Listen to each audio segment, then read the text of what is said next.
ప్రభునందు ప్రియమైన దేవుని వాళ్ళారా, దేవుడు మనల్ని అందరినీ మరొకసారి ఈ 40 రోజుల ప్రయాణంలో ఈ విధంగా నడిపించినందుకై దేవుణ్ణి మహింపరుస్తూ ఆయనకు మాత్రమే కృతజ్ఞతాస్తుతి స్తోత్రములు చెల్లిస్తూ చేరి వచ్చిన మీ అందరికీ మా దేవుడు రక్షకుడైన యేసుక్రీస్తు ప్రభుల వారి పేరిట నా హృదయపూర్వక వందనములు తెలియజేస్తున్నాను. ప్రార్థన చేసుకుని వర్తమానంలోనికి ప్రవేశిద్దాం. ప్రార్థన. మహాపరిశుద్ధుడైన మా ప్రియ పరలోకపు తండ్రి, మీకే స్తోత్రములు నాయనా. ఈ సాయంత్రకాల సమయంలో మేమందరము మీ సన్నిధిలో మరొకసారి ఈ విధంగా చేరి ఉన్నాం నా ప్రభువా. మాకు అవసరమైన మీ జీవం గల మాటలను బయలుపరచమని ప్రార్థిస్తున్నాను తండ్రి.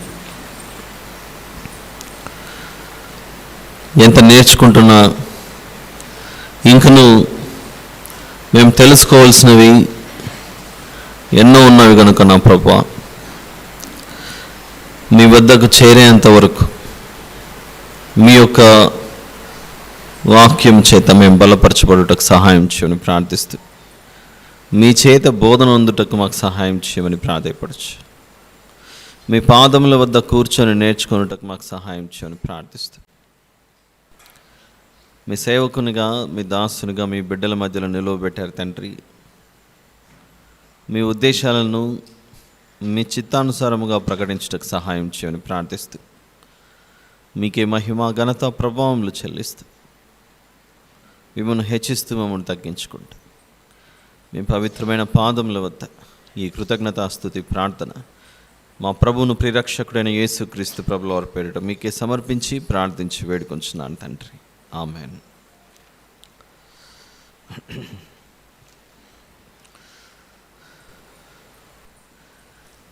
ఈరోజు మరొకసారి మనము మత్తయి సువార్త 25వ అధ్యాయంలోని మొన్న వివరించుకున్న ఉపమానమే మరొకసారి చూద్దాం.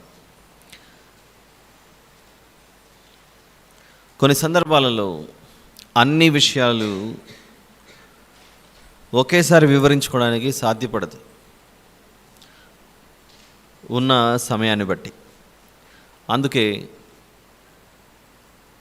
అందులో మిగిలిపోయి ఉన్న భాగాలను మళ్ళీ మరొక రోజు తిరిగి ప్రస్తావించడం జరుగుతుంది. దీనిని గమనించి మళ్ళీ ఇదే ఉపమానమే మళ్ళీ వింటున్నామే అనే అభిప్రాయంలోకి ఎవరు రాకూడదు. చూద్దాం ఏం రాయబడిందో. పరలోక రాజ్యము తమ దివిటీలు పట్టుకొని, మత్తయి సువార్త 25వ అధ్యాయం, gospel of Matthews chapter number 25, 1వ వచనం నుండి 13వ వచనం వరకు. పరలోక రాజ్యము తమ దివిటీలు పట్టుకొని పెండ్లి కుమారుని ఎదుర్కొనుటకు బయలుదేరిన 10 మంది కన్యకలను పోలి ఉన్నది. వీరిలో 5 బుద్ధి లేనివారు, 5 బుద్ధి గలవారు. బుద్ధి లేనివారు తమ దివిటీలు పట్టుకొని తమతో కూడా నూనె తీసుకొని పోలేదు. బుద్ధి గలవారు తమ దివిటీలతో కూడా సిద్ధలలో నూనె తీసుకొని పోయిరి. పెండ్లి కుమారుడు ఆలస్యం చేయగా వారందరూ కునికి నిద్రించుచుండరి. అర్ధరాత్రి వేళ ఇదిగో పెండ్లి కుమారుడు, అతనిని ఎదుర్కొన రండి అను కేక వినబడను. అప్పుడు ఆ కన్యకలందరూ లేచి తమ దివిటీలను చక్కపరిచిరి. కానీ బుద్ధి లేని ఆ కన్యకలు, మా దివిటీలు ఆరిపోవచ్చున్నవి గనుక మీ నూనెలో కొంచెం మాకు ఇయ్యుడని బుద్ధిగల వారిని అడిగిరి. అందుకు బుద్ధిగల కన్యకలు, మాకును మీకును ఇది చాలదేమో, మీరు అమ్మవారి యొద్దకు పోయి కొనుక్కొనుడని చెప్పిరి. వారు కొనబోచుండగా పెండ్లి కుమారుడు వచ్చెను. అప్పుడు సిద్ధపడి ఉన్నవారు అతనితో కూడా పెండ్లి విందుకు లోపలికి పోయిరి. అంతటా తలుపు వేయబడెను. ఆ తర్వాత తక్కిన కన్యకలు వచ్చి, అయ్యా అయ్యా మాకు తలుపు తీయమని అడుగగా అతడు, మేము నెరుగనని మీతో నిశ్చయముగా చెప్పుచున్నానని, ఆ దినమైనను గడి అయినను మీకు తెలియదు గనుక మెలకువగా ఉండుడి. మెలకువగా ఉండాలి. ఈ ఉపమానానికి సంబంధించి మనము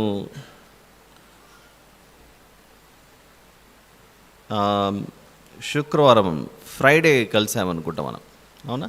ఫ్రైడే ఆ రోజు ఏం తెలుసుకున్నాము? పెండ్లి కుమారుడు అంటే ఎవరో తెలుసుకున్నాం. ఎవరు పెండ్లి కుమారుడు? యేసు ప్రభు. కన్యకలు ఎవరు? అది కూడా విన్నాం. ఎవరు ఆ కన్యకలు? ఇశ్రాయేలీలు.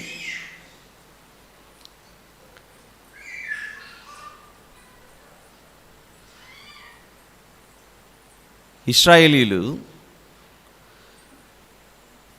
దేవుడు వారిని ఏర్పరచుకున్న జనాంగంగా మనకు కనపడ్డారు.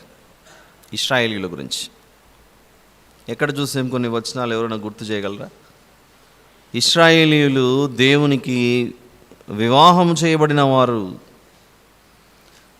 అనే విషయాలను మనము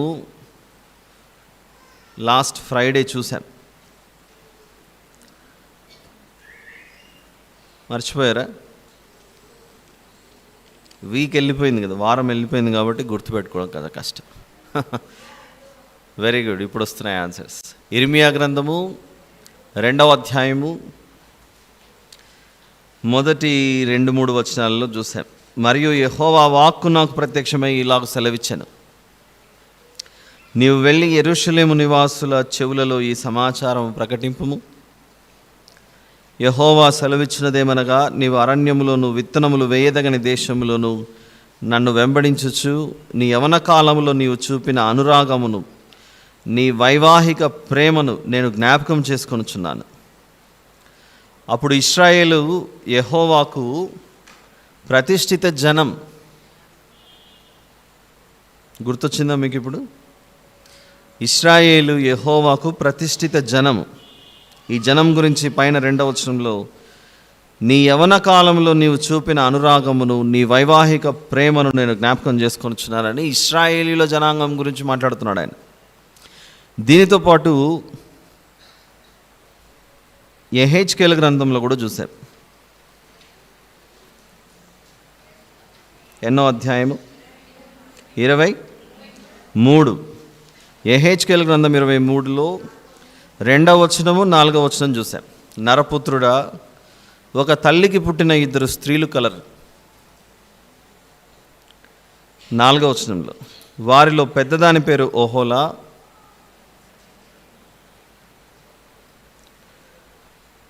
ఆమె సహోదరి పేరు ఓహోలిబా. వీరు నాకు పెండ్లి చేయబడిన వారై కుమారులను కుమార్తెలను కనిరి. ఓహోలా అను పేరు షోమ్రోనునకును, ఓహోలిబా అను పేరు యెరూషలేమునకును చెందుచున్నవి. ఓహోలా అంటే యెరూషలేము, ఓహోలిబా అంటే షోమ్రోను. ఓహోలా అంటే షోమ్రోను, ఓహోలిబా అంటే యెరూషలేం అనేది ఇవన్నీ విన్నాం. దీనితో పాటు కొంచెం అడిషనల్ రెఫరెన్స్ మీకు ఇస్తాను, ఒకవేళ మనం మిస్ అయి ఉంటే. హోషేయ గ్రంథం 2వ అధ్యాయం.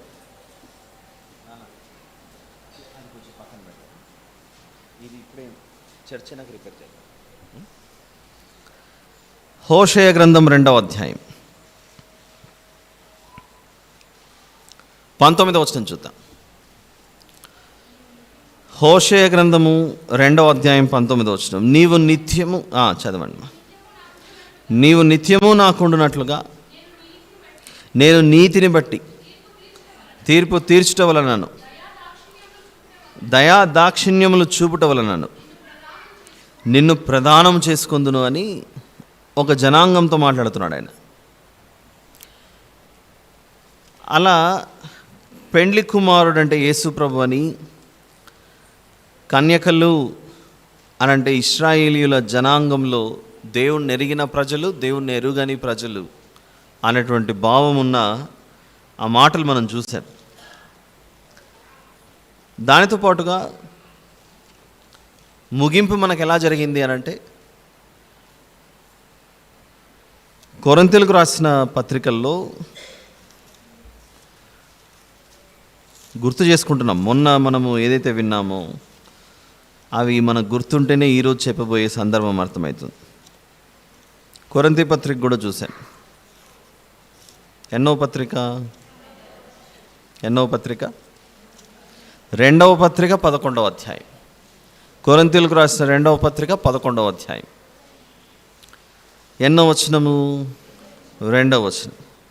దేవాసక్తితో మీ ఎడల ఆసక్తి కలిగి ఉన్నాను, ఎందుకనగా పవిత్రురాలైన కన్యకనుగా ఒక్కడే పురుషునికి అనగా క్రీస్తుకు సమర్పింపవలనని మిమ్మల్ని ప్రదానము చేసేదిని. అంటే మనుషులు దేవునికి పవిత్రమైన వారముగా ఆయనకు మనము ప్రదానం చేయబడాలి, సమర్పించబడాలి అనే ఒక ఆత్మ సంబంధమైన వివరణ కూడా కొరింథీ పత్రికలో నుంచి మనం చూసాం. అంటే మునుపు మనము ఈ సందర్భాన్ని బట్టి ఈ బుద్ధి లేని కన్యకలు, బుద్ధిగల కన్యకలు అనే విషయాన్ని విన్నప్పుడు ప్రభువును వెంబడించిన ఇశ్రాయేలీయులు, దేవుణ్ణి వెంబడించని ఇశ్రాయేలీయులు, వారిలా మనం ఉండకూడదు అనే ఒక ఆత్మ సంబంధమైన వివరణ కూడా మనం చూసాం. అది కొరింథీ పత్రికలోకి వచ్చాం. అయితే ఈరోజు అదే మత్తయి సువార్త 25లో నుండి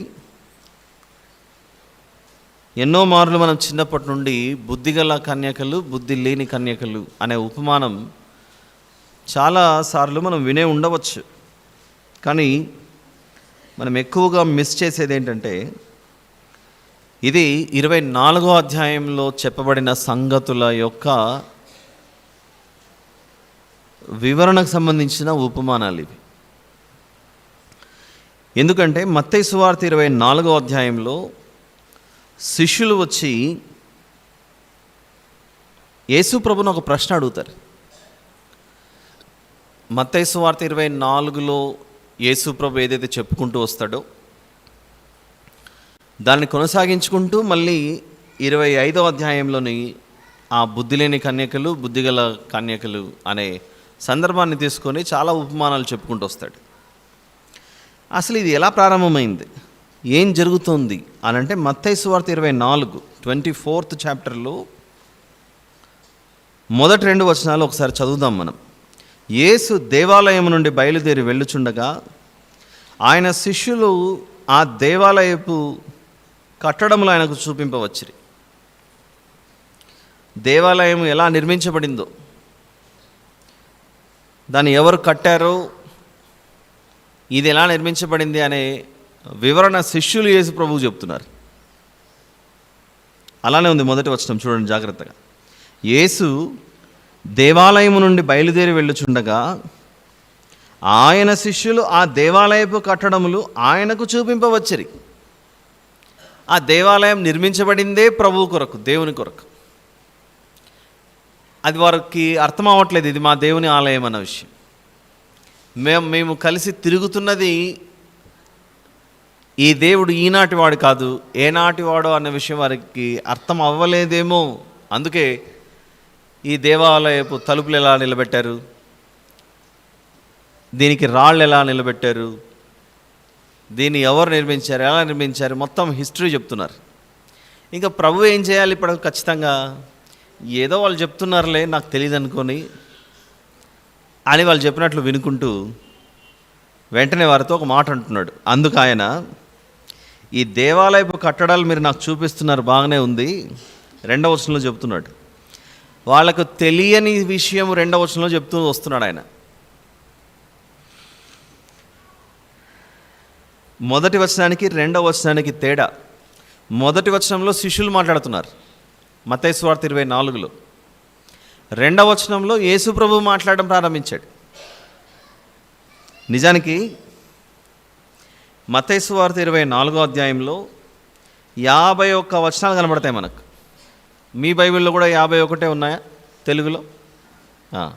మీరు ఉన్నాయంటే మీరు ఇక్కడే ఉన్నారని అర్థం.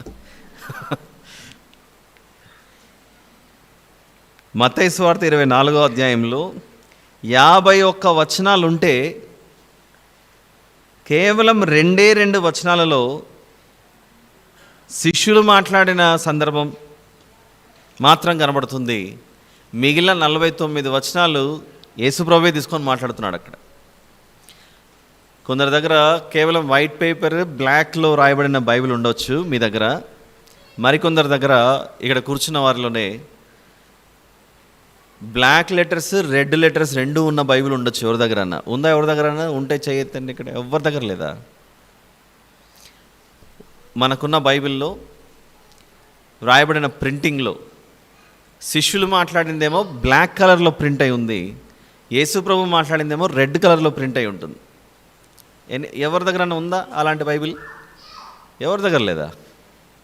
అయ్యో సరే, ఏదైతేనేమి మీ దగ్గర ఇప్పుడు ఆ బ్లాక్ కలర్లో ప్రింట్ అయ్యిండేది, రెడ్ కలర్లో ప్రింట్ అయ్యిండేది లేదు కాబట్టి ఇప్పుడు మీకు చేసే పనేమీ లేదు. ఒకటే ఒక హోంవర్క్ ఉంది. ఇంటికి వెళ్ళి మొత్తం అధ్యాయం చదవండి, అంతే. అదొక్కటే పని. ఈ మొత్తం అధ్యాయం చదివితే మీకు అర్థమయ్యేది ఒక రెండు ప్రాముఖ్యమైన విషయాలు అర్థమవుతాయి. మొదటి వచనం శిష్యులు మాట్లాడతారు, అలానే మూడో వచనం శిష్యులు మాట్లాడతారు. మొదటి వచనము మూడో వచనం మాత్రమే శిష్యులు మాట్లాడతారు మత్తయి సువార్త 24లో. మిగిలిన వచనాలు మొత్తం 51 వచనాలలో మొత్తం మాట్లాడింది యేసు ప్రభువే. ఒక్క ప్రశ్నకు అంటే 51వ అధ్యాయం 24వ అధ్యాయంలో 51 వచనాలు ఉంటాయి. ఆలోచించండి ఒకసారి. 24వ అధ్యాయంలో 51 వచనాలు ఉంటే 2 వచనాలు శిష్యులు మాట్లాడినట్లు కనబడితే 51లో 2 పోతే ఇంకెన్ని ఉంటాయి? 51లో 2 పోయి మైనస్ చేస్తే ఎంత? 49. 49 వచనాలు యేసు ప్రభువే మాట్లాడుతుంటాడు. మొదటి వచనంలో జరిగిన సంఘటన ఏంటంటే, వీళ్ళు బయలుదేరిపోతున్నారు. దేవాలయం నుంచి పోతుంటే శిష్యులు ప్రభువుని ఆపారు. ఆపి, ఒక్కసారి ప్రభువా ఈ దేవాలయం మీకు చూపిస్తాము, ఆగండి, ఇది ఎలా కట్టారో మీకు చూపించాలనుకుంటున్నాను అని అన్నారు వాళ్ళు శిష్యులు. ఇక్కడున్న పెద్దవాళ్లను ఎవరైనా వచ్చి ఈ క్యాంపస్లో ఈ మందిరం ఎలా నిర్మించబడింది అని ప్రశ్న వేశారనుకోండి, ఖచ్చితంగా వాళ్ళ అనుభవాలు చెప్తారు. మా చేతులు ఈ టైల్స్ మోసాయి, మా చేతులు దీనికి సిమెంట్ ఇసుక కలిపాయి, మా చేతులు దీనికి తలుపులు పెట్టారు, గేట్లు పెట్టారు, ఇవన్నీ వారి యొక్క అనుభవాలు పంచుకుంటారు. ప్రశ్న పెద్దదా, జవాబు పెద్దదా? ప్రశ్న ఏమో ఇక్కడ మన కిందాకు వచ్చిందే, ఇది ఎప్పుడు కట్టారు అనేది ఒక ప్రశ్న, ఇది ఎలా కట్టారు అనేది ఒక చిన్న ప్రశ్న. ఎప్పుడు కట్టారు, ఎలా కట్టారు, దానికి సంబంధించి ఇప్పుడు దానిని ఎరిగిన వారు ఖచ్చితంగా దాని గురించి ఎంతో వివరణ ఇవ్వాలి. సో అలాంటి పనే ఇక్కడ శిష్యులు చేశారు. మత్తయి సువార్త 24లో ప్రభువుకు తెలియదేమో అన్నట్లుగా ఆ దేవాలయము నిర్మాణం గురించి చూపిస్తున్నారు ఈ శిష్యులు యేసు ప్రభువుకు. సరే మీరు చూపింది చాలు కానీ నేను చెప్పేది వినండి అని మొదలుపెట్టాడు. 2వ వచనంలో యేసు ప్రభు ఏమంటున్నాడు? 2వ వచనంలో అసలు మొదటి వచనం, 2వ వచనం ఇప్పుడు విన్నారుగా ఈ వివరణ. ఇప్పుడు చదువుకుందాం ఎలా ఉంటుందో. యేసు దేవాలయం నుండి బయలుదేరి వెళ్ళుచుండగా ఆయన శిష్యులు ఆ దేవాలయపు కట్టడంలో ఆయనకు చూపింపవచ్చిరి. అందుకు ఆయన, మీరు ఇవన్నీ చూచుచున్నారు కదా, రాతి మీద రాయి ఒకటేనను ఇక్కడ నిలిచి ఉండకుండా పడద్రోయబడునని మీతో నిశ్చయంగా చెప్పుచున్నానని వారితో నేను.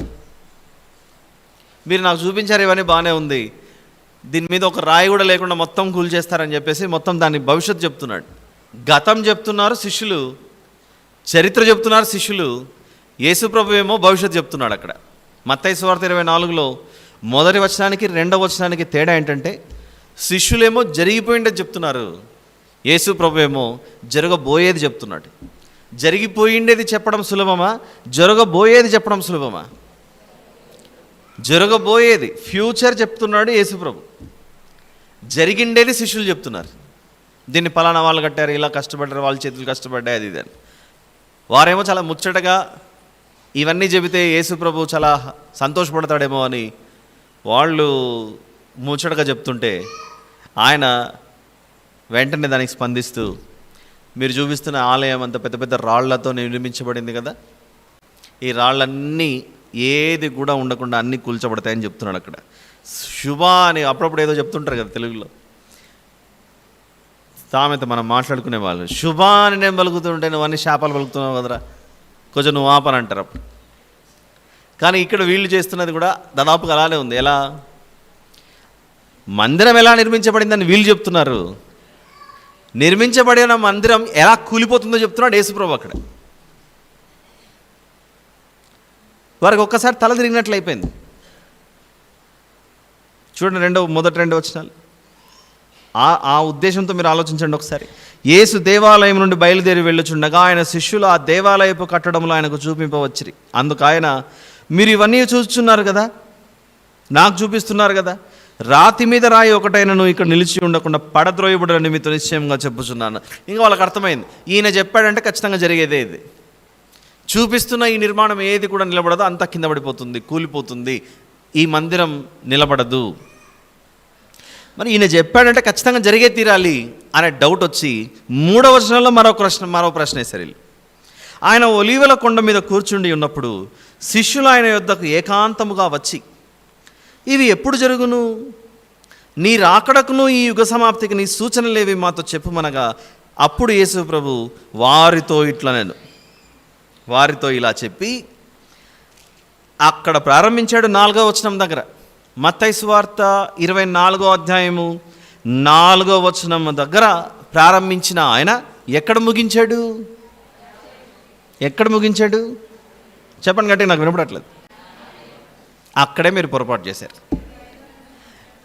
24వ అధ్యాయం 51వ వచనం దగ్గర ముగించలేదు ఆయన. 25 కూడా అలానే కంటిన్యూ అయింది.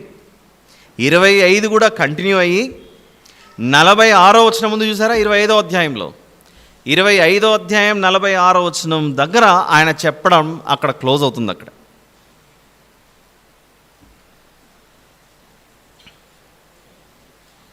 అర్థమవుతుందా?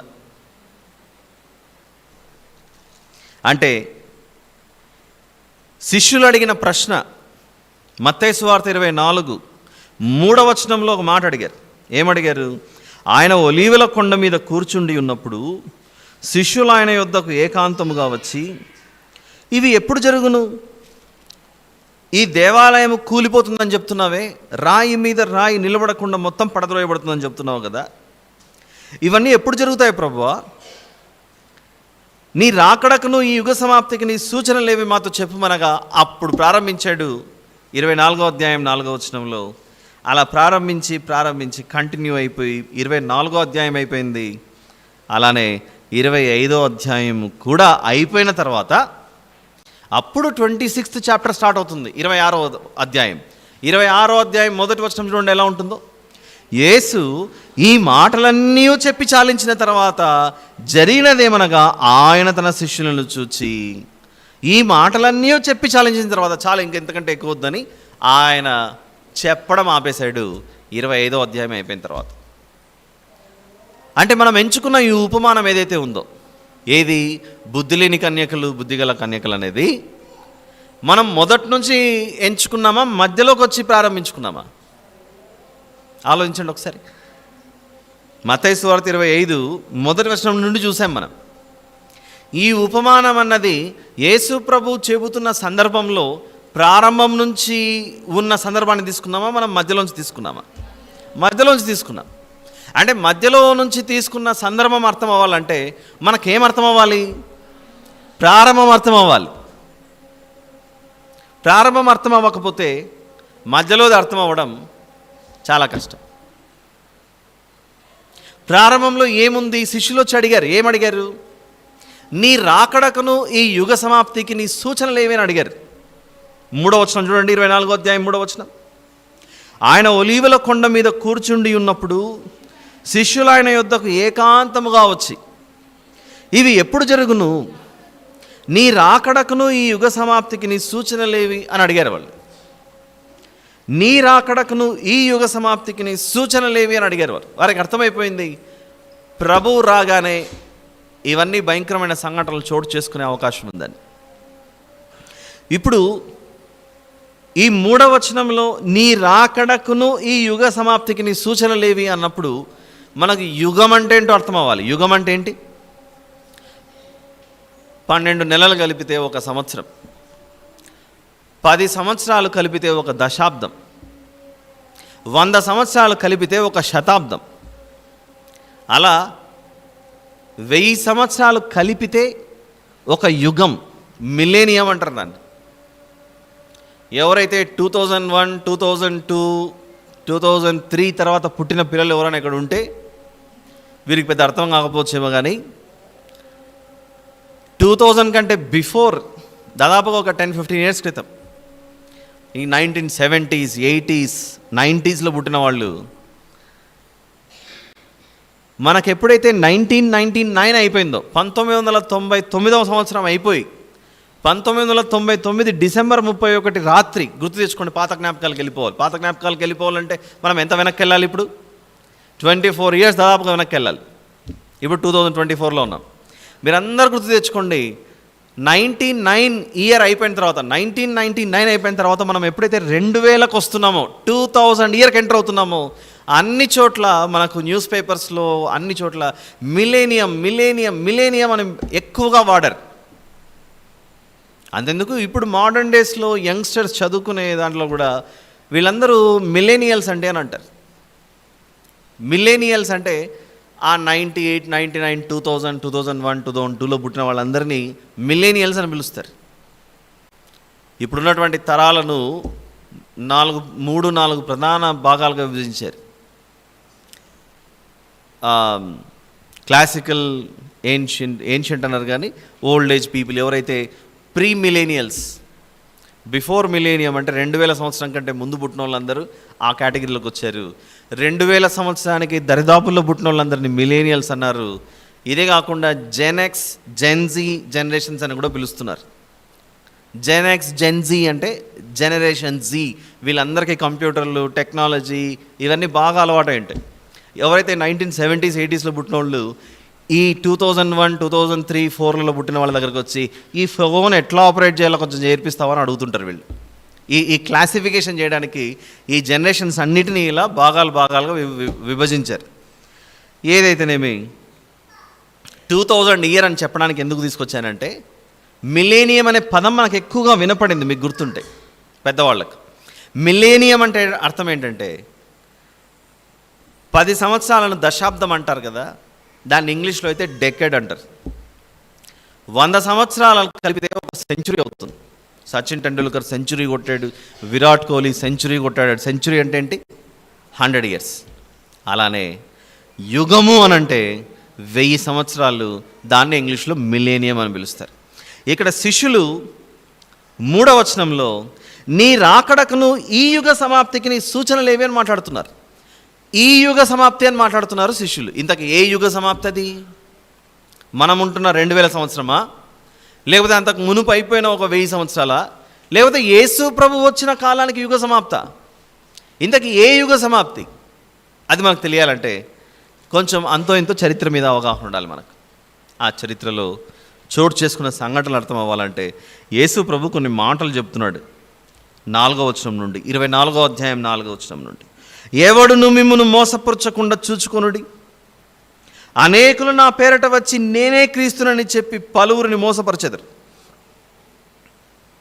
మరియు మీరు యుద్ధములను గురించి, యుద్ధ సమాచారములను గురించి వినబోదురు. మీరు కలవరపడకుండా చూచుకొనుడి. ఇవి జరగవలసి ఉన్నవి కానీ అంతము వెంటనే రాదు. ఇవి జరగవలసి ఉన్నవి కానీ అంతము వెంటనే రాదు అన్నాడు. అక్కడ క్లూ ఇచ్చాడు మనకు. యుద్ధాలు జరుగుతాయి, యుద్ధ సమాచారాలు మీరు వింటూ ఉంటారు.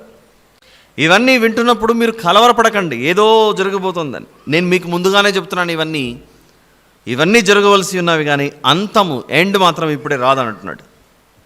జనము మీదికి జనమును, రాజ్యము మీదికి రాజ్యమును లేచును. అక్కడక్కడ కరువులను, భూకంపములను కలుగును. ఇవన్నీ వేదనలకు ప్రారంభము. అప్పుడు జనులు మిమ్మును శ్రమల పాలు చేసి చంపెదరు. శిష్యులతో మాట్లాడుతున్నాడు.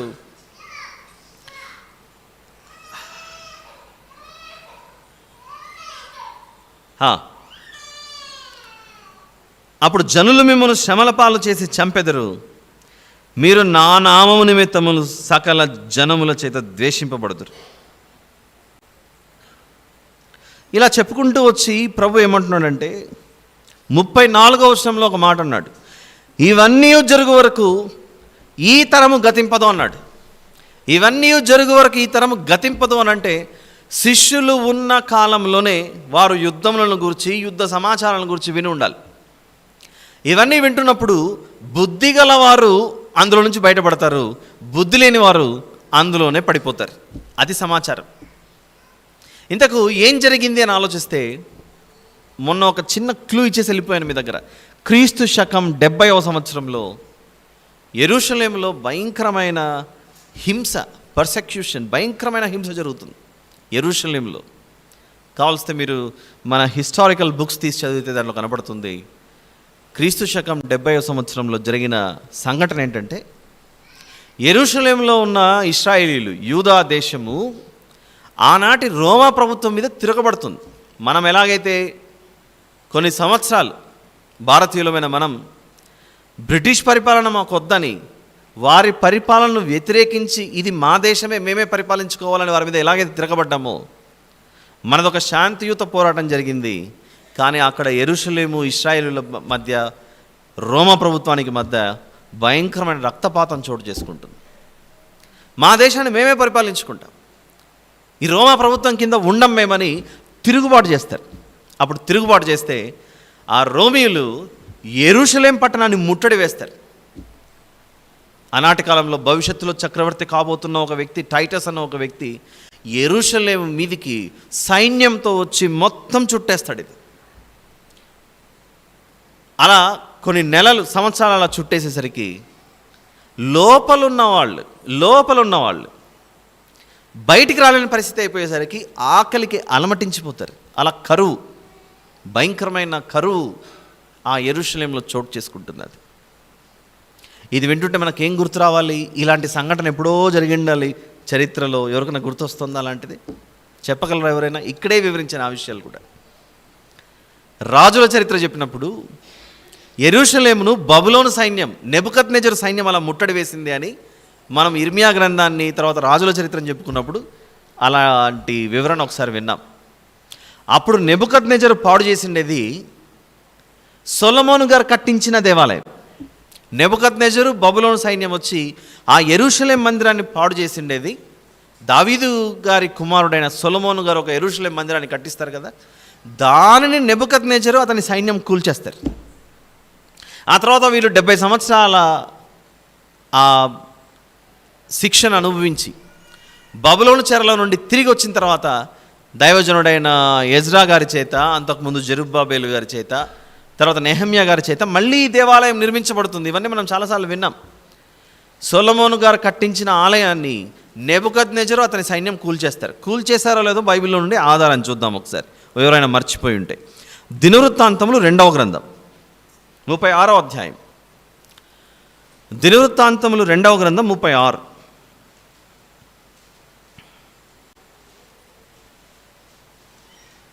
17వ వచనం నుండి చూద్దాం. ఆయన వారి మీదికి కల్దీయుల రాజును రప్పింపగా అతడు వారికి పరిశుద్ధ స్థలముగానున్న మందిరములోనే వారి యవనులను ఖడ్గము చేత సంహరించెను. అతడు యవనుల ఎందైనను, యువతుల ఎందైనను, ముసలి వారి ఎందైనను, నెరసిన వెంట్రుకలు గల వారి ఎందైనను కనికరింపలేదు. దేవుడు వారిని అందరినీ అతని చేతికి అప్పగించెను. మరియు బబులోను రాజు పెద్దవేమి చిన్నవేమి దేవుని మందిరపు ఉపకరణములన్నిటినీ, యెహోవా మందిరపు నిధులలోనిదేమి, రాజు నిధులలోనిదేమి, అధిపతుల నిధులలోనిదేమి దొరికిన ద్రవ్యమంతయు బబులోనుకు తీసుకొని పోయాను. ఇప్పుడు 19వ వచనం జాగ్రత్తగా చూడండి. అదియుగాక కల్దీయులు అంటే ఆ నెబుకద్నెజరు సైన్యం దేవుని మందిరమును తగులబెట్టి యెరూషలేము ప్రాకారమును పడగొట్టి దాని యొక్క నగరులన్నిటినీ కాల్చివేసిరి. ఇలా సొలొమోను గారు కట్టించిన ఆ యెరూషలేం మందిరం ఈ విధంగా తగులబడుతుంది. యెరూషలేం ప్రాకారము పడగొట్టబడుతుంది. ఇక్కడ కూల్చబడిన ఈ మందిరం, ఏ మందిరం ఇది? సొలొమోను గారు కట్టించిన మందిరం. సొలొమోను గారు కట్టించిన మందిరం. ఇలా కూలిపోయిన ఈ మందిరం గురించి తిరిగి మళ్ళీ మందిరాన్ని నిర్మించండి అని ఒక ఆజ్ఞ బయలుదేరుతుంది. అది మనం ఎజ్రా గ్రంథంలో చూస్తాం. ఒక్కసారి పేజ్ పక్కకు తిప్పండి. ఇలానే ఇందాక దినవృత్తాంతాలు చూశారుగా, ఒక్క పేజ్ అలా పక్కకు తిప్పితేనే ఎజ్రా గ్రంథం ఉంటుంది పక్కనే. ఎక్కువ కష్టపడాల్సిన అవసరం లేదు ఎజ్రా గ్రంథం పోవడానికి. ఒక్క పేజ్ అలా కష్టపడి తిప్పితే పక్కనే ఎజ్రా గ్రంథం ఉంటుంది. ఆల్రైట్, ఇప్పుడు చూద్దాం. అలా కూలిపోయిన నెబుకద్నెజరు అతని సైన్యం కూల్చేసిన మందిరం ఏదైతే ఉందో దానిని తిరిగి నిర్మించండి అని ఒక ఆజ్ఞ బయలుదేరుతుంది. అది ఎజ్రా గ్రంథంలో చూస్తున్నాం మనం, మొదటి అధ్యాయం మొదటి నుంచి. పారసీక దేశపు రాజైన కోరెషు ఏలుబడిలో మొదటి సంవత్సరమందు ఇర్మియా ద్వారా పలుకబడిన తన వాక్యమును నెరవేర్చుటకై యెహోవా పారసీక దేశపు రాజైన కోరెషు మనస్సును ప్రేరేపింపగా అతడు తన రాజ్యం అందంతర చాటింపు చేయించి వ్రాత మూలముగా ఇట్లు ప్రకటన చేయించెను.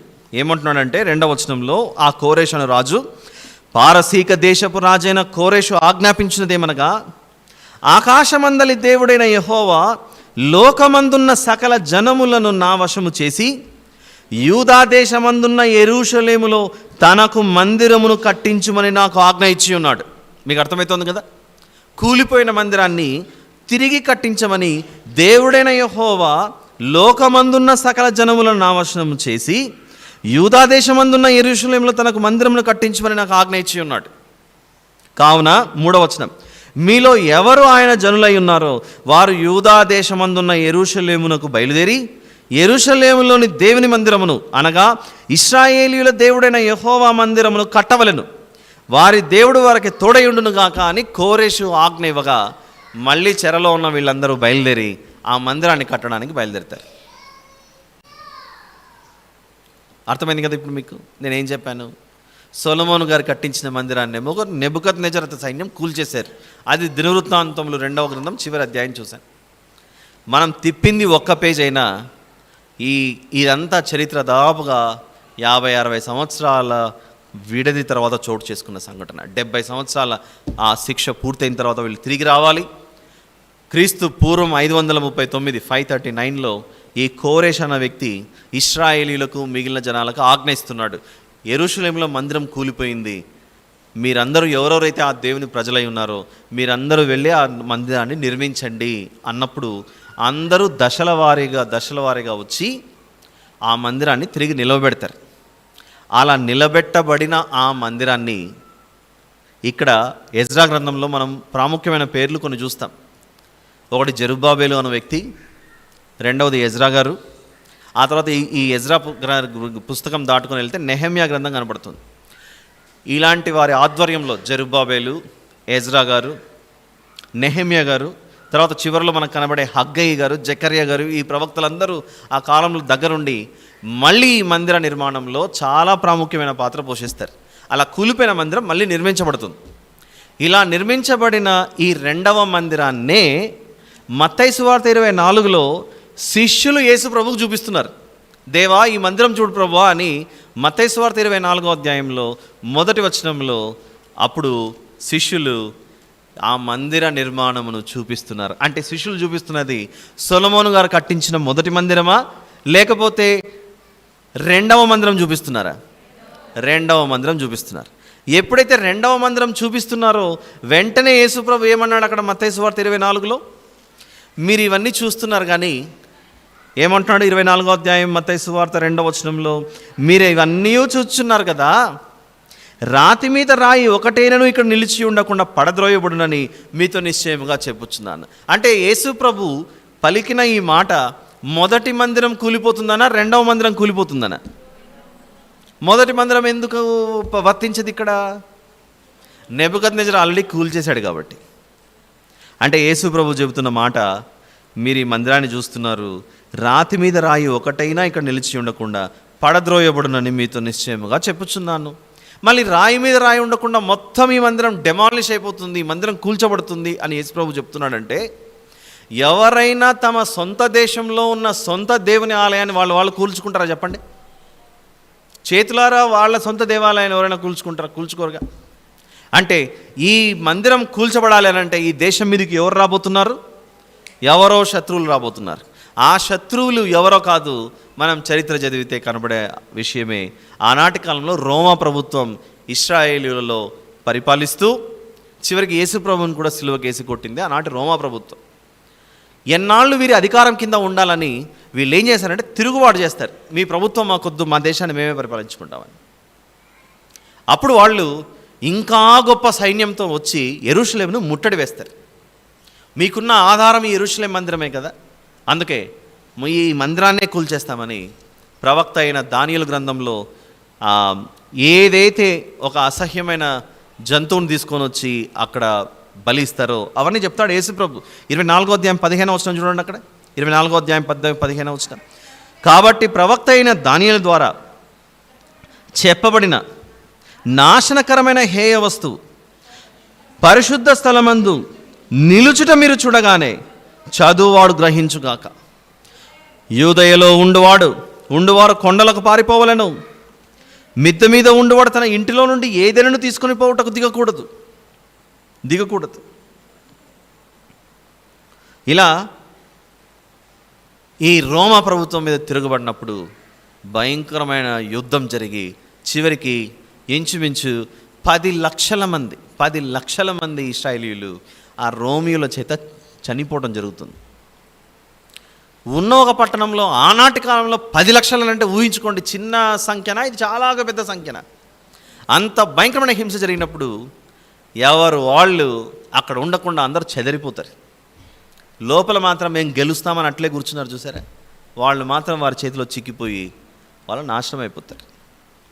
ఈ విషయాలని చెప్పి యేసు ప్రభు బుద్ధి కలిగిన వారు నేను చెప్పిన వాక్యాన్ని మనసులో ఉంచుకొని ఏమాత్రం ఆలస్యం చేయకుండా నేను ఆత్మరూపిగా పంపించే ఈ శిక్షలో నుండి తప్పించబడతారు. బుద్ధి లేని వారు అలానే నశించిపోతారు. నేను మీకు ముందుగానే చెప్పాను. ఇవన్నీ జరుగు వరకు ఏమంటాడు 34వ వచనం మత్తయి సువార్త 24:34లో, ఇవన్నీ జరుగు వరకు ఈ తరము గతింపదు. అంటే ఇదంతా జరిగేంత వరకు ఆనాటి ఆ శిష్యులు వీళ్ళందరూ బ్రతికే ఉండాలి. యాకోబు గారు అంటే చంపేస్తాడు, కానీ హేరోదు రాజు అపోస్తలుల కార్యంలో ఈ తరంలో ఉన్నవారు అనేక మంది ఇంకా బ్రతికే ఉంటారు, ఆ శిక్షను చూస్తారు. దీనితో పాటు 25వ అధ్యాయం మత్తయి సువార్తలో ఈరోజు మీ ముందు నేను ఉంచాలనుకున్నటువంటిది మరొక మాటే. 3వ వచనం చూద్దాం ఒకసారి. మత్తయి సువార్త 25:3, బుద్ధి లేని వారు తమ దివిటీలు పట్టుకొని తమతో కూడా నూనె తీసుకుని పోలేదు అనందు చూసారా. ఈ నూనె అంటే ఏంటో కూడా మనకు అర్థమైతేనే యేసు ప్రభు ఈ ఉపమానం ఎందుకు చెప్తున్నాడో మనకు అర్థమవుతుంది. బుద్ధి గల వారు నూనె తీసుకెళ్తున్నారు, బుద్ధి లేని వారు నూనె తీసుకెళ్ళట్లేదు సిద్ధులలో. పరిశుద్ధ గ్రంథంలో ఈ నూనె ఆయిల్ అన్నది పలు విధాలైన కారణాల కొరకు ఉపయోగించారు. కానీ కారణం ఏదైనా ఇక్కడ చెప్పబడుతున్న ఉపమానంలో ఉపయోగించిన నూనె అనే పదం ఉంది చూసారా, ఆ నూనెకు అర్థం ఏంటో మనకు తెలియకపోతే దేని గురించి యేసు ప్రభు మాట్లాడుతున్నాడో మనకు అర్థమే అవ్వదు. అయితే సాధారణంగా మన క్రైస్తవ సమాజంలో నూనె అనగానే ఒక ప్రేయర్ ఆయిల్ అని చెప్పేసి ఒక ఆయిల్ని కొబ్బరి నూనె డబ్బాకు ప్రేయర్ చేయించుకొని తన శరీరంలో ఎక్కడైతే సమస్య ఉంటుందో వెళ్ళి ఆ ఆయిల్ రుద్దుకుంటుంటారు. అది ప్రేయర్ ఆయిల్ అని చెప్పి దాన్ని తీసుకెళ్ళిపోతుంటారు. అది కూడా కారణం ఏంటో యాకోబు గారు రాసిన పత్రిక 5వ అధ్యాయం మొదట దీన్ని చూసి ఉపమానంలో ఉన్న నూనె దేని గురించి మాట్లాడుతున్నాడో విందాం. అది యాకోబు గారు రాసిన పత్రిక 5వ అధ్యాయము 14వ వచనం చూద్దాం ఒకసారి. అందరూ తీయండి, పేజ్ నెంబర్ 212, న్యూ టెస్టిమెంట్, క్రొత్త నిబంధన. యాకోబు గారు రాసిన పత్రిక 5వ అధ్యాయం 14వ వచనంలో, మీలో ఎవడైనాను రోగి అయి ఉన్నాడా? వినండి జాగ్రత్తగా, క్వశ్చన్ అది, ప్రశ్న. మీలో ఎవడైనాను రోగి అయి ఉన్నాడా? చెప్పండి అని అంటున్నాడు అక్కడ. మీలో ఎవడైనాను రోగి అయి ఉన్నాడా? అతడు సంఘపు పెద్దలను పిలిపింపవలను. మనం ఏం చేస్తాం? పాస్టర్ గారితో ప్రేయర్ చేయించుకుంటుంటాం. కానీ వాక్యం ఏం చెప్పింది? సంఘపు పెద్దలను పిలిపించుకోవాలి. నేను ఆరోగ్యం బాగాలేక ఇబ్బంది పడుతున్నాను అని రోగి మంచం మీద పడుంటే సంఘపు పెద్దలను పిలిపించి, వారు ఎవరు? వాడు అనుందా, వారు అనుందా? వారు అంటే అర్థం ఏంటి? 1 or 2? 1 కంటే ఎక్కువైతేనే, ఒకరికంటే ఎక్కువై ఉండాలి. ఆ సంఘపు పెద్దలు ప్రభు నామమున అతనికి నూనె రాచి అతని కొరకు ప్రార్థన చేయాలి. ఎవరి పని ఇది? ఇది చదువుకోకుండా మనం ఏం చేస్తాము? పాస్టర్ గారు, అయ్యగారు కొంచెం ప్రార్థన చేయండి, ఆయిల్ తెచ్చుకున్నాం అంటారు. అది నా పనే కాదు. మీ విశ్వాసం కొరకు, మీ తృప్తి కొరకు ప్రేయర్ ఆయిల్ తెచ్చుకున్నారు, ప్రభావ ఈ ఆయిల్లో ఏం లేదు తండ్రి మీరే స్వస్థపరచండి అని చేయడం మాత్రమే మా బాధ్యత. కానీ ఇక్కడ వాక్యం ఏం చెబుతోంది ఇక్కడ ఆలోచించండి అక్కడ సరే. ఎందుకంటే చాలా మందిరాలలో చిన్న చిన్న డబ్బాలలో పెట్టి ప్రేయర్ ఆయిల్ అని చెప్పేసి దాన్ని బిజినెస్ లాగా 10 రూపాయలకి ఒకటి 50 రూపాయలకి ఒకటి అమ్ముతున్నారు. ఎవరంటే పలానా ప్రార్థన చేశాడు, పలానా ప్రార్థన చేశాడు. దీంతోపాటు మన సిటీస్లో ఉన్న Christian book house, Bible stores, book stalls ఉంటాయి. ఆ బుక్ స్టాల్స్లో కూడా ఈ ఆయిల్ పెట్టి అమ్ముతుంటారు, కొనుక్కొని పోండి. మనం అర్థం చేసుకోవాల్సింది ఏంటంటే యేసు ప్రభు బ్రతికున్న రోజుల్లోనే, అనగా ఆయన శరీరధారిగా మన మధ్యలో ఉన్నప్పుడే ఆయన మందిరంలోనే పావురాలను, ఎడ్లను, గొర్రెలను వీటన్ని పెట్టి యెరూషలేంలో బిజినెస్ చేస్తున్నారు జనాలు. తెలీదా మనకి ఈ వచనం చదువుకున్నాక? ఆ ప్రభువు ఉండగానే ఆ ప్రభు ఎదురుగానే పావురాలు, జంతువులు అన్ని పెట్టి ఇదో వీటిని కొనుక్కోండి పెద్ద మార్కెటే ఓపెన్ చేశారు. అంటే మందిరాల్లో మార్కెట్ ఓపెన్ చేయడం అనేది ఈనాటిది కాదు, ఏ నాటిదో డబ్బు కొరకు వస్తువులు అమ్ముకునే పద్ధతి ఆనాటి కాలంలో ఉందని మాకు అర్థమవుతుంది ఇక్కడ. అలాంటిది ఇప్పుడు ఇంకొక ఐటమ్ వచ్చి చేరింది. ఇంకొక ఐటమ్ ఏంటిది? చిన్ని బుడ్డీలలో ఇంతింత ఆయిల్ కొనుక్కొని మనం తెచ్చుకుంటుంటాం. అమ్మేవాడికి ఏంటి? డబ్బు వస్తుంది. కొనుక్కునేవాడికి ఏంటి? ఏదో అయిపోతుందని అదొక తృప్తి. కానీ వాక్యం ఏం సెలవిస్తుంది? బయట నూనె చూశారు, చిన్ని డబ్బా చూశారు, అమ్మేటోని చూశారు, అన్నీ చూశారు. చూడనంతా ఏంటంటే ఉన్న వాక్యాన్ని చూడనంతా ఏంటంటే ఉన్న వాక్యం ఏంటిది? 14వ వచనం యాకోబు గారు రాసిన పత్రిక 5:14లో, మీలో ఎవడైనాను ఇలా ప్రేయర్ ఆయిల్ కొనుక్కొని అప్లై చేసుకునే వాళ్ళు ఎవరైనా ఉంటే ఒక్కసారి మీరు ప్రత్యేకంగా దృష్టి పెట్టి వచనాన్ని మళ్ళీ ఒకసారి పెద్ద ఇంట్లో బోర్డు పెట్టుకొని రాసుకొని చూసి పెట్టుకొని గుర్తుగా దీనికి ప్రార్థన చేయండి అని వస్తుంటారు. వారు కూడా ఈ మాట చూడాల్సిందే. ఇప్పుడు వాక్యం ఒకటి చెప్తుంటే ఇంకొకటి చేస్తుంటే, మొన్న ఒక విచిత్రమైన సంఘటన ఒకరు వచ్చారు. అయ్యగారు చుట్టుపక్కల ఉన్న వాళ్ళందరూ మా ఇంటి మీదకి వచ్చారు, మా ఇంటికి కాంపౌండ్ వాళ్ళు కట్టుకుంటుంటే మీరు కట్టకండి అని. ఎందుకు కూడా వచ్చారండి చెప్పండి, మీరు కొంచెం ప్రార్థన చేయండి అన్నారు. ఏం ప్రార్థన? ఒక అడుగు రోడ్లోకి వెళ్ళిపోయారు వీళ్ళు. ప్రభుత్వ సొమ్మది మీ దానికి నన్ను ప్రార్థన చేయమంటే నేను కూడా ఈ తప్పులో పాల్గొన్నవాడైతానండి, నేను చెయ్యనండి ప్రార్థన అని చెప్పేసానంటే, లేదు మేము 10 ఇంచులు మళ్ళీ ఇచ్చాము, అది ఏదో కవర్ చేసుకొని ట్రై చేశారు.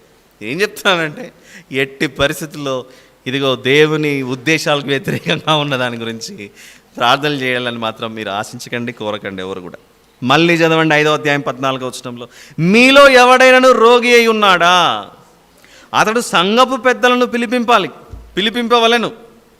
వారు ఎవరు? సంఘ పెద్దలు వచ్చి ప్రభునామమున అందరూ ప్రార్థన చేసి అతనికి నూనె రాచి అతని కొరకు ప్రార్థన చేయాలి. బైబిల్లో అలా ఉంది. మరి తప్పు చేయకూడదు. తెలియనప్పుడు తప్పు చేసి ఉండొచ్చు, తెలుసుకున్న తర్వాత మళ్ళీ అయితే తప్పు చేయడం ఎందుకు? ఇలా రోగి ఆరోగ్యం బాగాలాగా ఇబ్బంది పడుతుంటే సంఘ పెద్దలు వెళ్ళి ప్రార్థన చేసి నూనె రాసి రావాలి. అదైందా? ఇది ఒక నూనె ఈ విధంగా ఉపయోగించారు. అయితే మనకు కావాల్సిన నూనె ఏం నూనె? అది మత్తయి సువార్త 25వ అధ్యాయంలో కనబడుతున్న బుద్ధి గల కన్యకలు సిద్ధపరచుకున్న నూనె ఏంటి, బుద్ధి లేని కన్యకలు సిద్ధపరచుకున్న నూనె ఏంటో తెలుసుకోవాలంటే నాకు కనీసం ఇంకొక 15 నిమిషాలు కావాలి, 15 మినిట్స్ కావాలి. బ్రదర్ గారు ఉంది అని అంటే కంటిన్యూ చేస్తాను టైం, లేదంటే మనం క్లోజ్ చేసి కంటిన్యూ చేయమంటారు బ్రదర్? Okay, very good. ఇప్పుడు బుద్ధి కలిగిన కన్యకలు సిద్ధపరచుకున్న నూనె ఏంటి, బుద్ధి లేని కన్యకలు సిద్ధపరచుకోనని నూనె ఏమిటో మనకు అర్థం అవ్వాలి. అది అర్థం అవ్వాలంటే ఒక్కసారి మనం లేవియాకాండానికి వెళ్ళాలి. ఒకనాటి కాలంలో నూనె అనేటువంటి దాన్ని దేనికి ఉపయోగించారు? 2వ అధ్యాయం చూద్దాం. దేవునికి నైవేద్యముగాను దేవునికి సమర్పించే దానిలో ఒక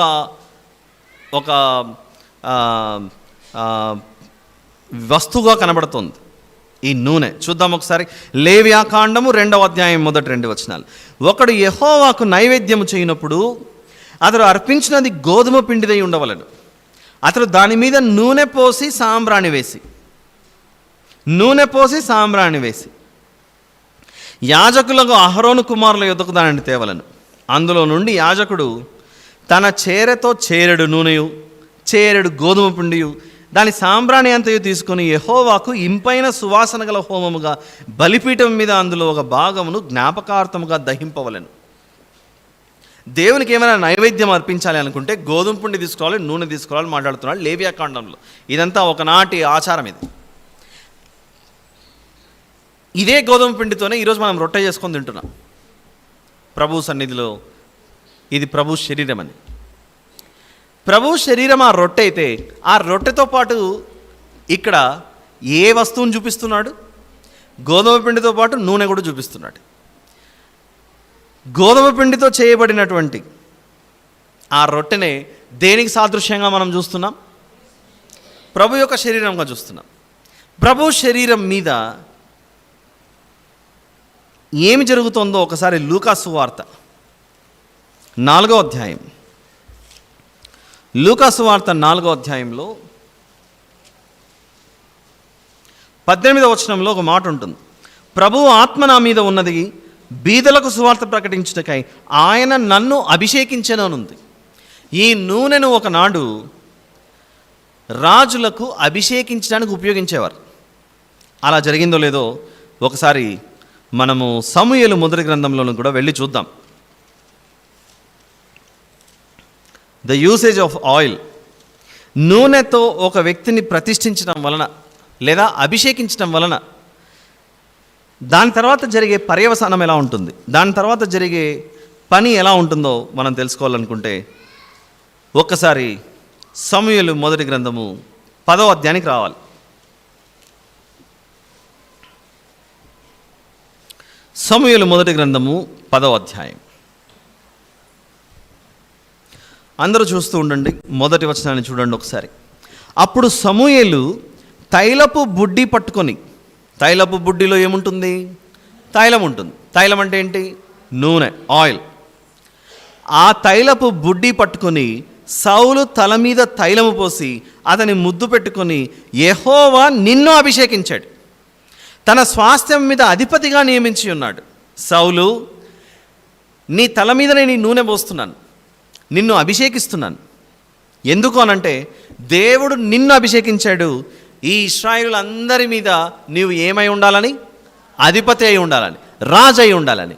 ఎప్పుడైతే తైలం పోసాడో ఆ తర్వాత సౌలు గారి జీవితంలో ఒక సంఘటన చేసుకుంటుంది. అది 6వ వచనంలో ఉంటుంది. చూడండి 6వ వచనం.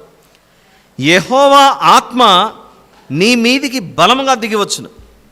ఈ తైలం పోసిన తర్వాత సౌలు గారి మీదకి ఏమి రావాలి?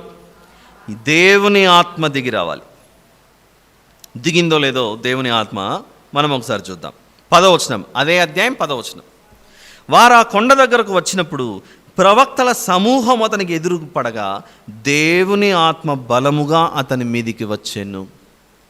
అంటే నూనె ఆ తైలమును తీసుకొని ఒక వ్యక్తి మీద పోయగానే ఆ వ్యక్తిలోనికి ఎవరొచ్చి దిగుతున్నారు? దేవుని ఆత్మ దిగుతుంది. అంటే ఆ నూనె పోయగానే పరిశుద్ధమైన ఆత్మ వచ్చి మనిషిలోనికి ప్రవేశిస్తున్నాడు. పరిశుద్ధాత్మ, దేవుని ఆత్మ. దేవుని ఆత్మ అంటే అపవిత్ర ఆత్మనా? కాదుగా, పరిశుద్ధమైన ఆత్మ. అంటే నూనె పరోక్షంగా మనకు తెలియజేస్తుంది ఈ నూనె దేనినో సూచిస్తుందని. దేనిని సూచిస్తున్నట్లు? దేవుని యొక్క ఆత్మ నీలోనికి ప్రవేశించుటకు ఈ నూనెను ఉపయోగిస్తున్నాను అనుంది అక్కడ పరోక్షంగా. కేవలం సౌలు గారి విషయంలోనే కాదు, ఇంకా కొంచెం ముందుకెళ్ళి సమూయేలు మొదటి గ్రంథం 16వ అధ్యాయానికి వద్దాం. సమూయేలు మొదటి గ్రంథం 16.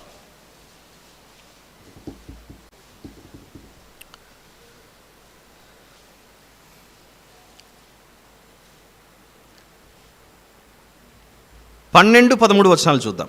12-13 వచనాలు. అతడు వాని పిలువనంపించి లోపలికి తోడుకొని వచ్చాను.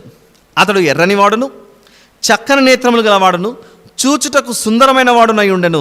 అతడు రాగానే దేవుడు అంటున్నాడు దావీదు గారి గురించి, నేను కోరుకున్నవాడు ఇతడే, నీవు లేచి వారిని అభిషేకించుమని యెహోవా సెలవీయగా సమూయేలు తైలపు కొమ్మును తీసి వాని సహోదరుల ఎదుట వానికి అభిషేకం చేశాడు. నూనె పోసాడు. ఎప్పుడైతే నూనె పోసాడో నాట నుండి ఆ రోజు నుండి దావీదు గారిలోనికి ఎవరొచ్చి నివసించడం ప్రారంభించారు? యెహోవా ఆత్మ దావీదు మీదికి బలముగా వచ్చాను. అంటే రొట్టె ఎలాగైతే మనము ప్రతి ఆదివారం తీసుకునే ఆ రొట్టె ప్రభు యొక్క శరీరాన్ని సూచిస్తుందో, ఆ ద్రాక్షరసం ప్రభు యొక్క రక్తాన్ని సూచిస్తుందో, ఈ నూనె దేన్ని సూచిస్తోంది మనకిప్పుడు? దేవుని ఆత్మ మనలోనికి వచ్చుటకు సూచనగా కనబడుతుంది ఈ నూనె. హోలీ ఆయిల్, ప్రేయర్ ఆయిల్ అని పిలుస్తుంటాం. ఈ ఆయిల్ దేనికి ఉపయోగించారు అక్కడ? దేవుని యొక్క ఆత్మ మనుషుల్లోనికి రావడానికి. అంటే మనిషి ఆయిల్తో అభిషేకించబడాలా, దేవుని ఆత్మ చేత అభిషేకించబడాలా? ఉద్దేశం ఆలోచిస్తే మనము రొట్టె తినాలన్న ఉద్దేశమా మనది, లేదా ప్రభు యొక్క శరీరం తినాలన్నదా ఉద్దేశం? ఈ రెండిట్లో ఏది కరెక్ట్? రొట్టె చేసుకొని తినడానికైతే ఇల్లు లేవా చెప్పండి?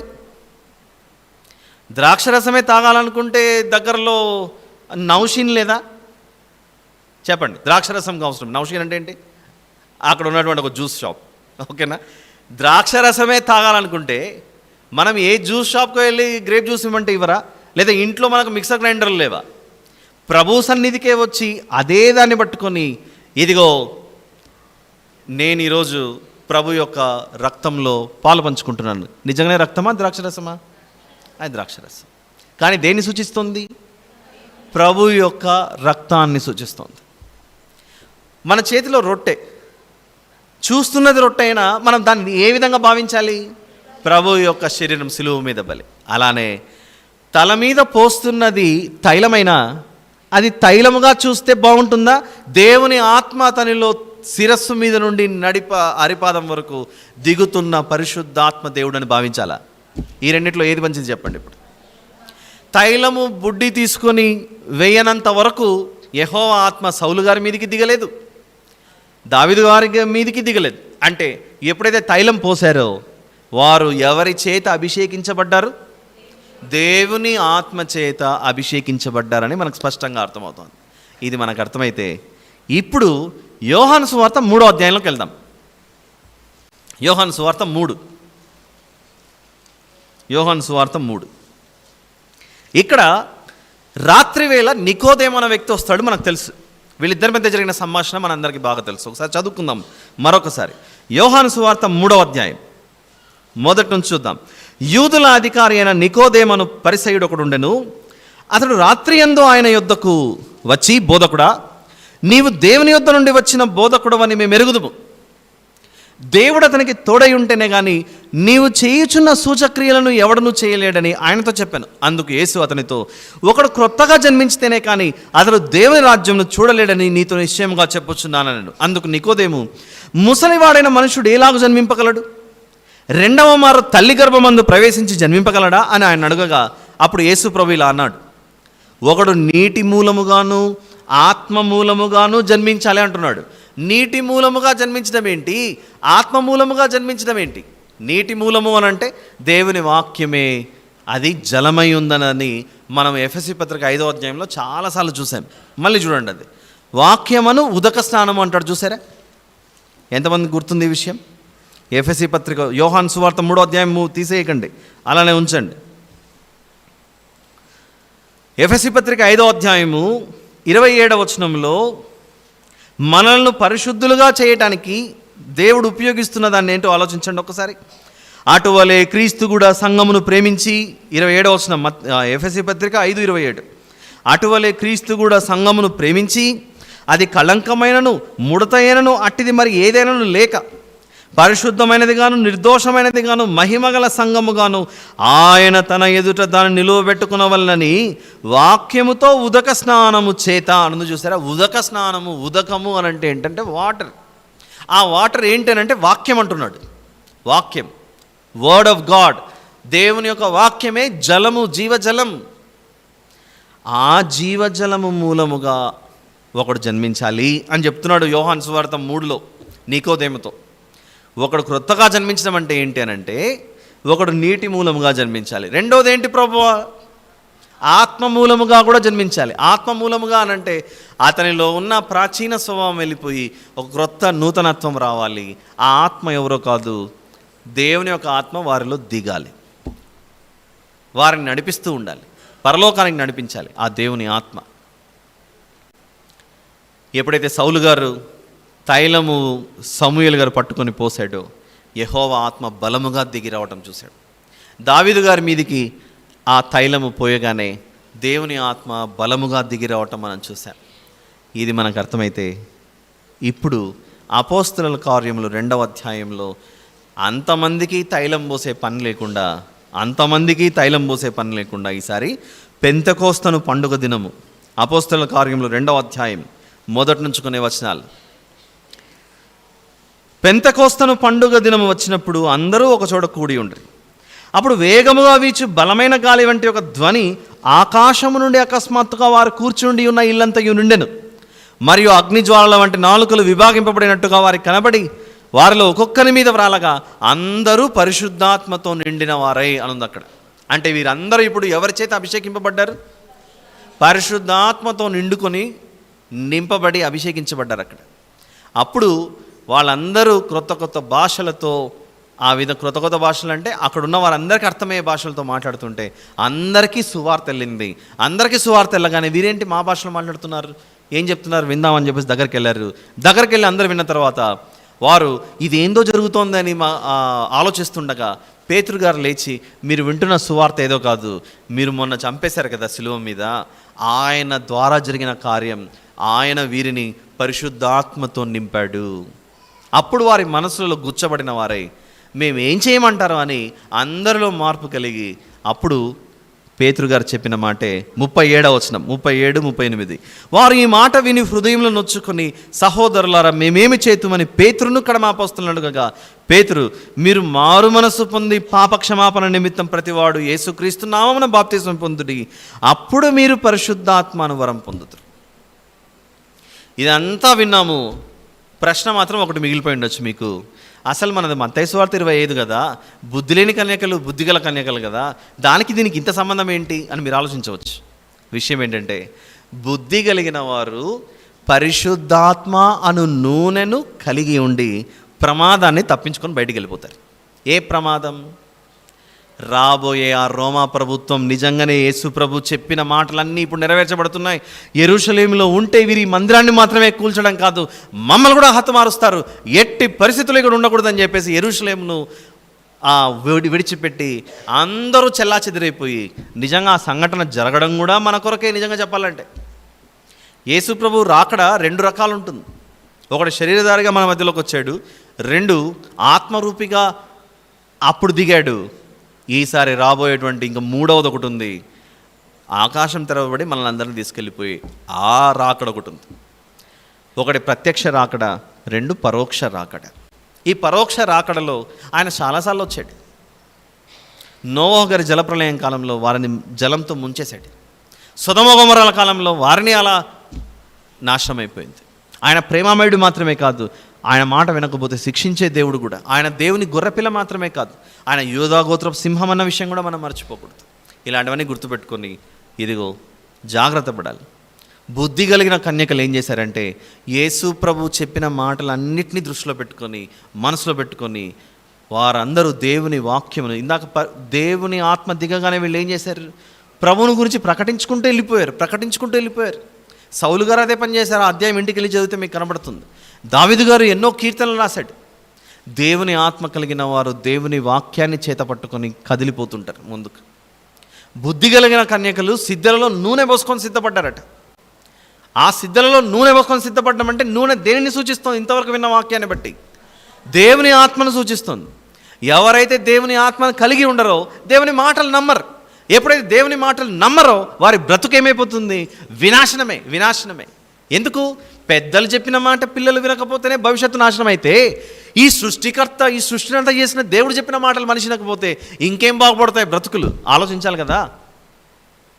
అందుకే మనం విన్న మత్తయి సువార్త 25లో కనబడుతున్న బుద్ధి లేని కన్యకలు బుద్ధిగల కన్యకలు ఎవరిని సూచిస్తున్నారంటే, యేసు ప్రభు చెప్పిన మాటలు విని నమ్మి వారి హృదయములలో పరిశుద్ధాత్మ దేవుణ్ణి జాగ్రత్తగా కాపాడుకుంటూ, ఎట్టి పరిస్థితుల్లో ఏ తప్పు చేస్తే మాలో నుంచి దేవుని ఆత్మ వెళ్ళిపోతుందో అన్న భయంతో వారు ఆ నూనెను భద్రంగా కాపాడుకుంటూ వెళ్ళిపోయారు.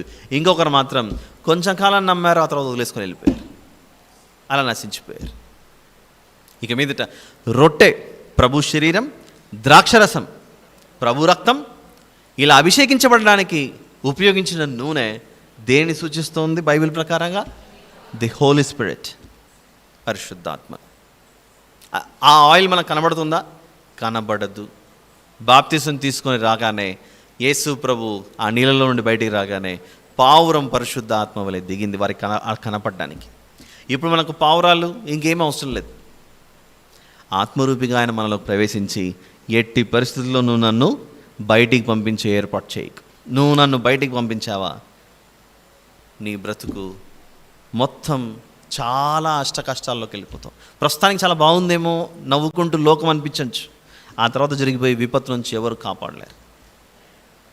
ఏం నేర్చుకున్నాం ఈరోజు? ఏం అర్థం కాలేదు. మళ్ళీ వినండి, కొద్దిసేపు అయిన తర్వాత రేపటికి మళ్ళీ యూట్యూబ్లో అప్లోడ్ చేస్తారు ద బైబిల్ మెసేజెస్లో. మళ్ళీ వినండి, నేర్చుకోండి, బలపడండి, ఆలోచిస్తారని ఆశిస్తూ ఇంతటితో ఈ సందేశాన్ని ముగిస్తున్నాను. ప్రార్థన చేసుకుందాం. ప్రేమగల తండ్రి, కృపగలిగిన మా దేవ, పరిశుద్ధుడైన మా తండ్రి, మీకే స్తోత్రములు నాయన. విన్న ఈ వాక్యము మేము గ్రహించుకునేలాగున మాకు సహాయం చేయమని ప్రార్థిస్తూ మాలో నూతనత్వాన్ని నింపమని వేడుకొనొచ్చు. మా ప్రభును ప్రియరక్షకుడైన యేసు ప్రభు వారి పేట అడిగి వేడుకొని సమర్పిస్తున్నాను తండ్రి. ఆమేన్.